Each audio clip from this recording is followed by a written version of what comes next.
ma'am वा ngang hai bai chini nang ma'am से de ngang ke bida se salam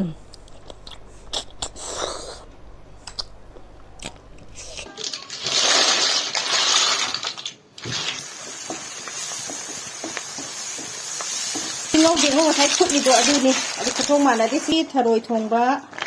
loisal le e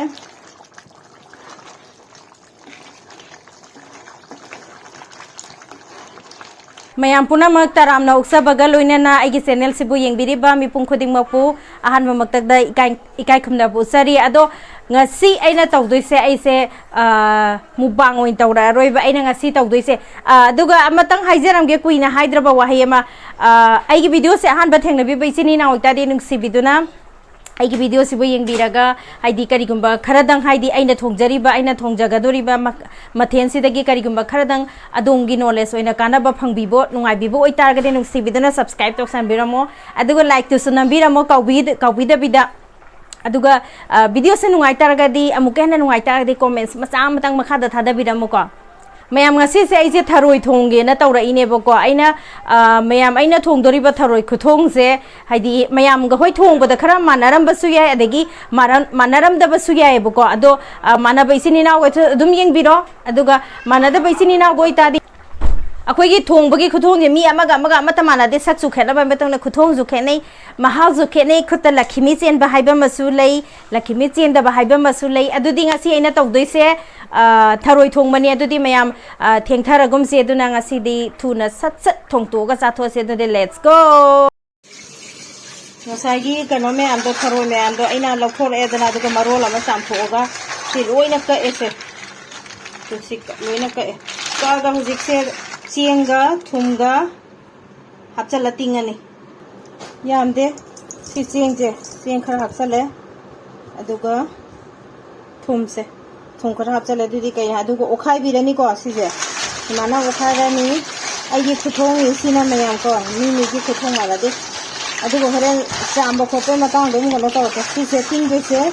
aisi hapchalani ko aduga pung ahum mari aisi mana ising khara hijalaga tingaga thamani kaino di phata hapti manungda leiba tin kari masa masu leiba yawba leidana mayam do loi thokna bagi da makta loina nan thora tan dise loi tinge to se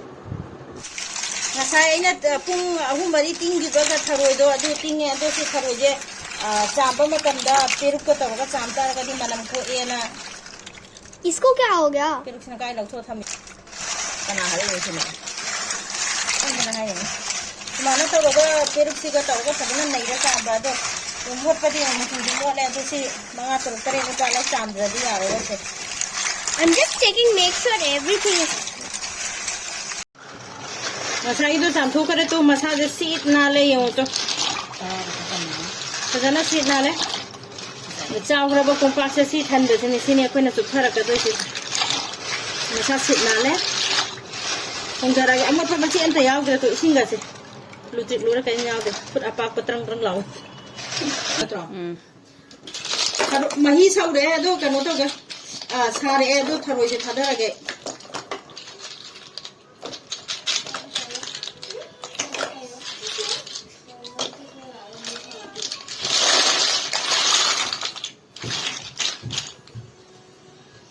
alu thada ge si jiga phupmi na horen ka no tong no bagi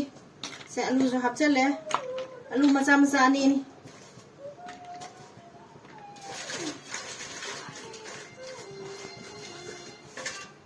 morok su hapchal lage se umoro ama ka hapchan ge ado si sogala ka ando hore makada on thoke do makhum khum jalle sogol ebe ko adu na si hai petan ka no toge alu je ka no to hora ro mun hora ro ka dai de namdha gi ge basi je alu ka do se moro ka moro ama jo hapani na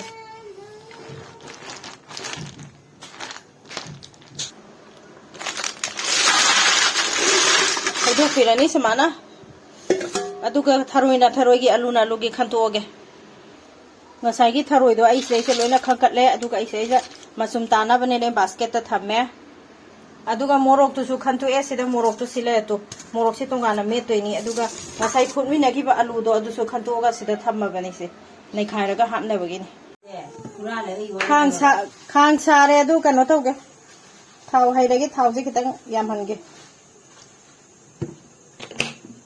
kamu ngasai gi umuro ka phutpa do adu ni adu me khai le adu da se machu hapsare adagi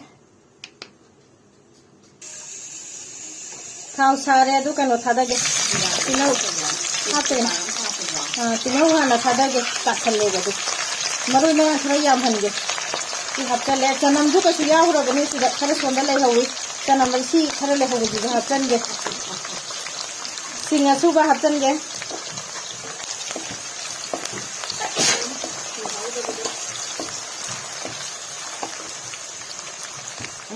हाँ उसी की no वही मतंग से सही था ना कुपी खरा मज़ो हफ्ता गया ये किसे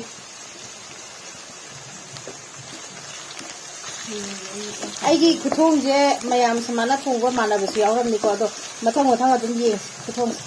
हाउदों मामला ये हाउना बदी थोंगी बन देगी सिदेगी कैनो से कैनो ने बसी जे तोनी खोंग मरा धुने बको सिसे खरा हफ्तन गे खुबाम हम थादा जागे गरम मसाला खरा हापचगे फदिगो मसुबा खरा अमा हापे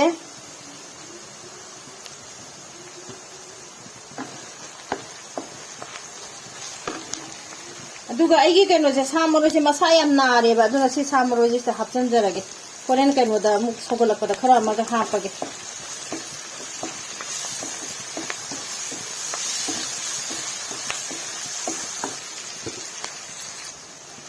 मरोय मरांग जे फजना मुंजला बनेना आई थारे दो आई दिंगौ दिंगौ थाय फुटली दो अदुनी अदु खुथों माना दे सिजो हावी अदुगने अदुगा सियम ओखाय जरा जे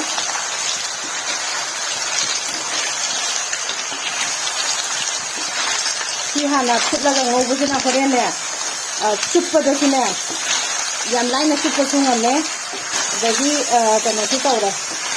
सिदो सुथु ए अदुगा सिदैसिदा आई तवतने मतंग मतंग अदुगा हायजरकेने अमुक ओखाय जरगे ऐसे खाइद्रिङै दा आई कनो तौगे हाइरिबो मकक अमनि दा लंजनजगे अदुगा ngari singari se samabne se haptonjage aduga singaurigai matam se seisra hawaijar akang bane na samthoga kophuoga thamabane hawaijar se haptonge mana hapchalani haptonjaraga ijo khidra charo to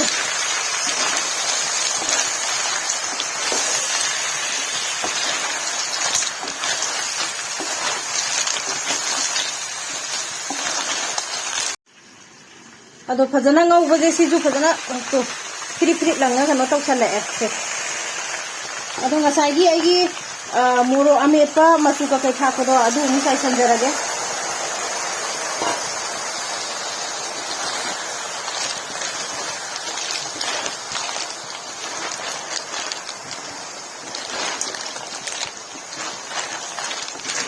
मिगी माई की खुथों हाइदुरी को आइसे फोनजु पाई पाई ना ओट पनी ना सी चादना लेक तो कर दे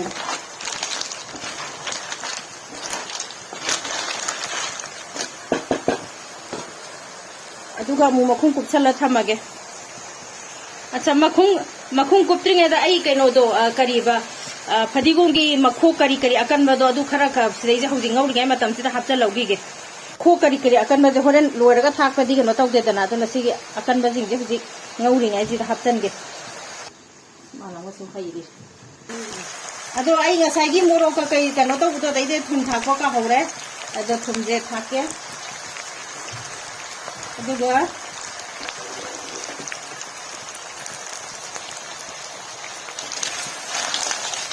खाइगे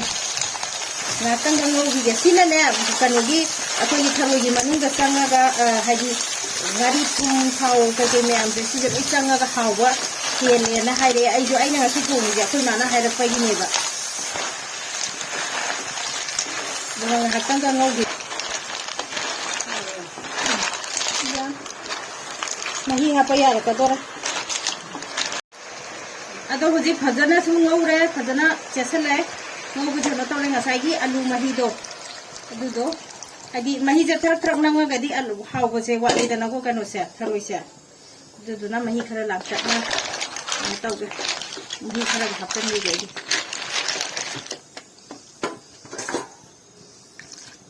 namjal aidi tharoi thongba da besona taraga thrak thrak thrak nangbu da italle baidi mahi je khara ka hijan kige kompak se makon khara hau hore saw ya de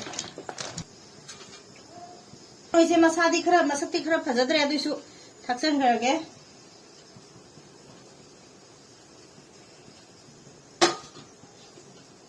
ado mayam ngasai mahi mayam do kangchale aduna keno thaksalage fadigom des thakchalaga ngakta ngamu keno ta honge minute ama ani da yengo aigi ngasigi tharoi thongba loisale